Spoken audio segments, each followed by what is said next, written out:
And this, ayan, are one and the same. Oh, di ba? Minsan kasi mahirap hanapin to. So now, you can just go to the supermarket and look for this. And you get the same exact result. Di ba? Ang saya. Alam mo, yung mga maliit na bagay na nadidiscover mo, masaya yun. So, yan. So, I have here tylose. You can buy this in any baking supply store. Just say tylose. Usually, naka-repack siya ng mga 100 grams. We have cornstarch, but this is not part of the modeling fondant. This is just for our use later on. Sugar king, powdered sugar. Hello to my sugar king family. Yan. And of course, our mellow X-mallows. Max-mallows. Sorry na. Yan. Share naman ang video. Okay, so ang dali lang nito. Why? Because you don't need a microwave. What we're going to use is a regular oven. O, diba? Bago to. Pero you're going to need a special laminator or a pan grease. Ngayon, ito, this is my pan grease. Yan, if you don't have the recipe for this, all you need to do is go to my YouTube channel, The Buttercream Diva. Tapos nandun to. Nakalimutan ko yung title niya. I think it's pan grease. Sorry na. Bakit? Bawal mo makalimot? Yan. So, basta, look for the, pan grease. Type nyo lang doon. Basta, hanapin niyo yung The Buttercream Diva. Tapos, may kita nyo naman doon yung pan grease. Okay?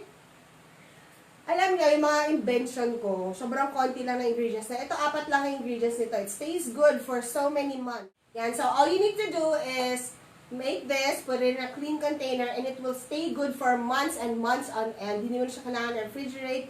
And you save so much because you don't have to buy baking paper. You don't have to cut them. Di ba? Ang hirap mag-cut. Ang hirap mag-cut no yung paper liner if you're baking. You can use this for your cookies, your brownies, your cakes. Ang galing niya kasi hindi talaga didikit ko ano man yung binibake ninyo. Okay? What to do is we're going to grease our pan. Ang dali-dali nito, grabe. Naku, magbukas ako ng oven, papawisan ako lalo. Bahala na si Batman.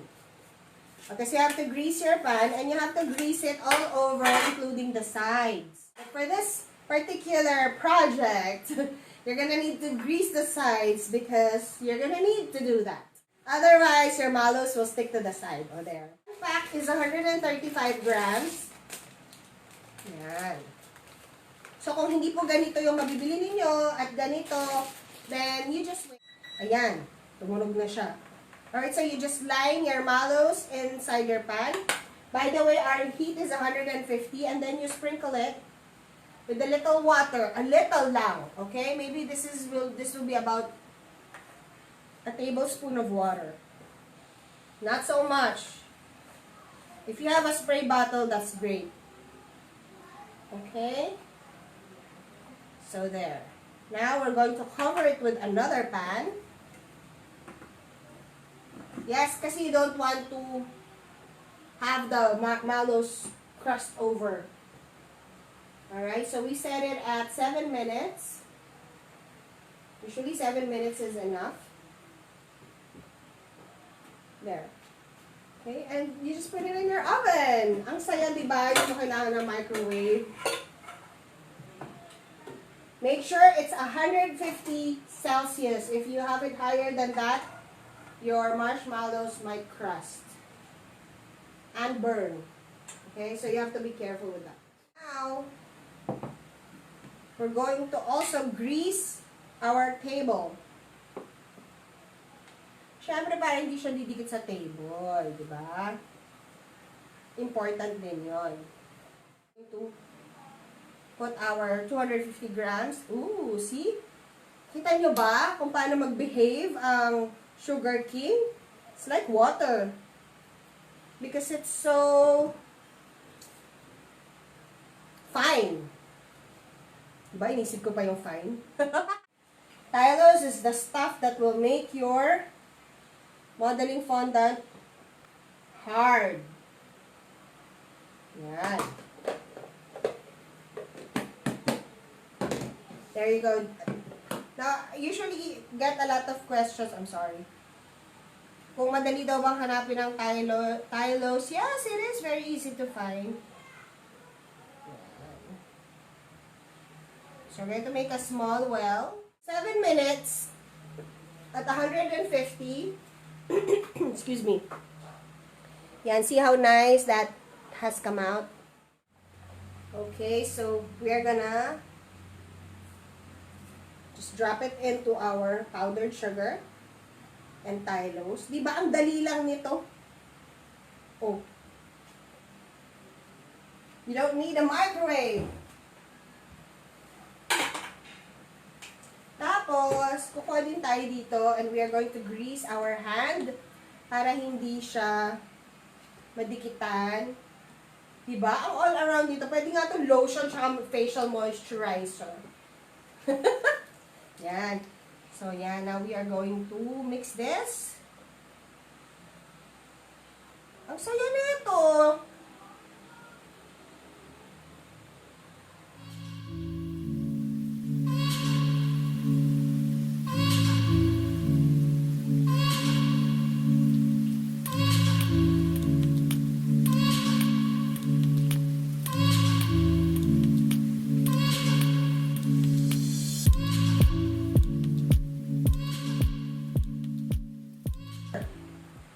You can immediately use it after you make it. Yan. Para ano, ang dali nito para do sa mga beginners, sa mga home bakers who want to put flowers on their cakes, pero medyo hindi pa sila maalam, and yung some who can't afford to do a gum paste workshop. This will do. It's very easy to make, and it's very easy to use. Diba? Napakadali. Sobrang dali. Alright, I'm gonna keep it in the canister because it hardens. Yan. And while I'm cleaning my table, you guys can chit-chat me a little. Yan. Ang dali lang, diba? Tapos hindi mo pa kailangan ng microwave. Alam nyo, napaka-common na problem yan ng mga home bakers.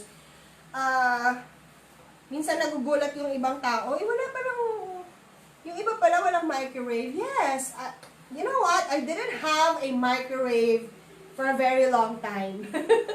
Diba? Not everyone owns a microwave. Huwag tayong assuming, okay?